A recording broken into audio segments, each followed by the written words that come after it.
Standard 6th, Subject Social Science, Chapter number 7, Gupta Age and Other Rulers, Part 2. In first part, we have learned about the founder of Gupta dynasty was Sri Gupta, who was popularly known as Chandragupta first. Then we have learned about Emperor Samudragupta, his son Chandragupta second, that is Vikramaditya, and how the Gupta dynasty ended. Today we are going to learn about the administration system and economic condition of Gupta age. We get information about administration during the Gupta age from records, smritis and Puranas. According to governing body was divided into three sections: central, provincial and local. Emperor was at the center of Gupta administration. He adopted the titles like Maharaja Dhiraj and Param Bhat. The chief was called Mahabaldhikrut. The minister of external affairs were called Mahasandrigrak. The chief of the palaces and gates. Usually the prince were appointed as the head of province. Kumaramatya and commissioner played the major role in the province. The committee was formed at the village level, which includes elders, village heads and important adult citizens. Economic condition during the Gupta age.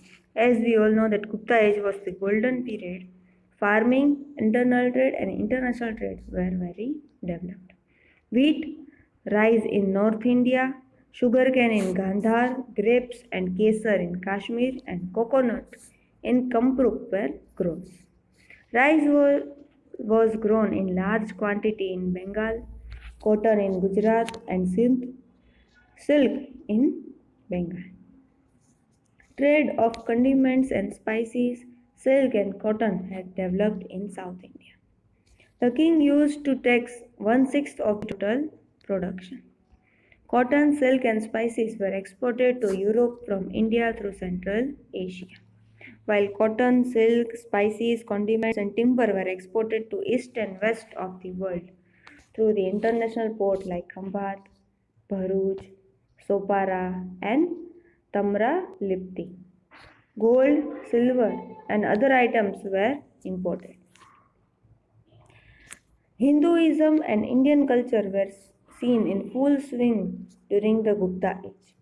The Gupta emperors gave Vaishnavism the status of the religion. Vishnu, his avatars, Sri Ram, Sri Krishna, were mostly worshipped at the time of Gupta's rule. Lakshmi became very famous goddess.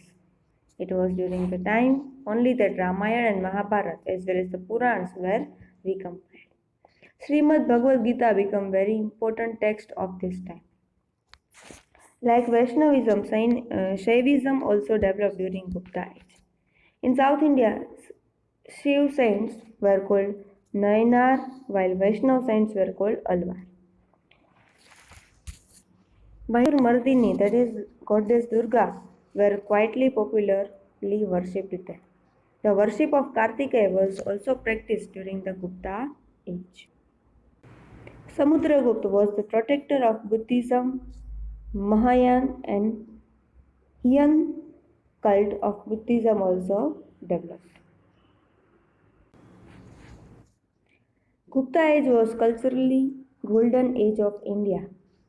Kalidas, Skandaswami, Hariswami and Rani Vijaya and Aryasur were important literatures.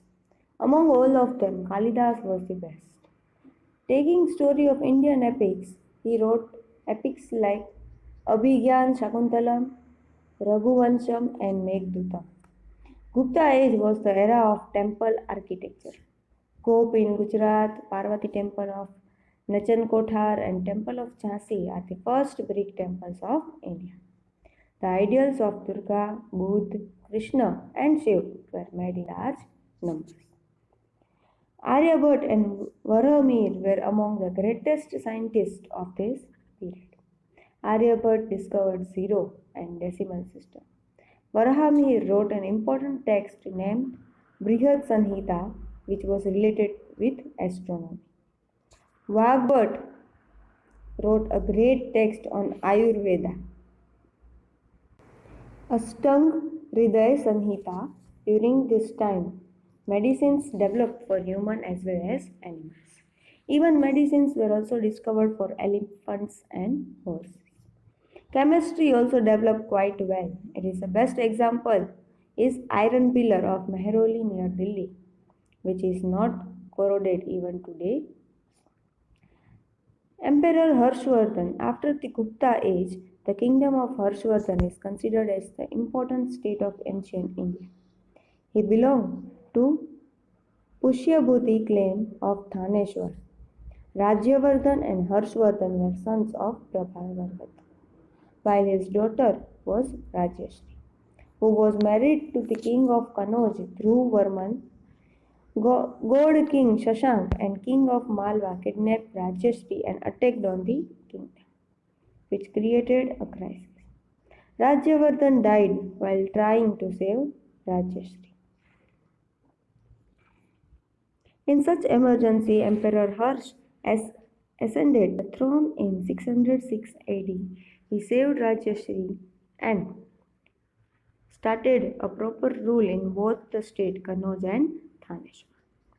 Harshvardhan was the last great emperor of ancient India. Spread his empire in Magad, Odisha, Saraswat, Gord, Mithila. In contemporary states, Maitra King Dhruvasen was his son-in-law. Pulkeshi II was the most powerful ruler in south. In the Battle of Narmada between Harshvardhan and Pulkeshi, Harshvardhan was defeated and was regarded as the powerful king in north of Narmada.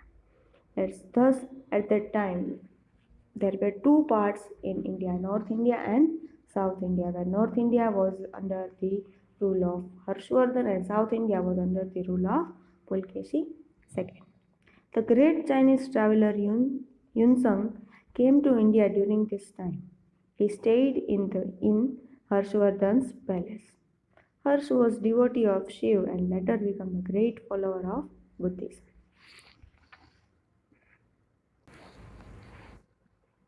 He organized a religious conference under the presidency of Yunzeng. He placed idol of Buddha on mantle of elephant and worshipped. Emperor Harsh had a passion for literature, art, and education. Great poet Banbhat was associated with his court. He had written great volumes like Harshcharitam and Kadambari in Sanskrit. Mayur Bhatt and Jayasuriya were also the great poet of the times of Harsh. Emperor Harsh himself has written two plays called Priyadarshika and Ratnavali. Along with it, he also wrote a special play based on Jatak stories of Buddha named Naganand.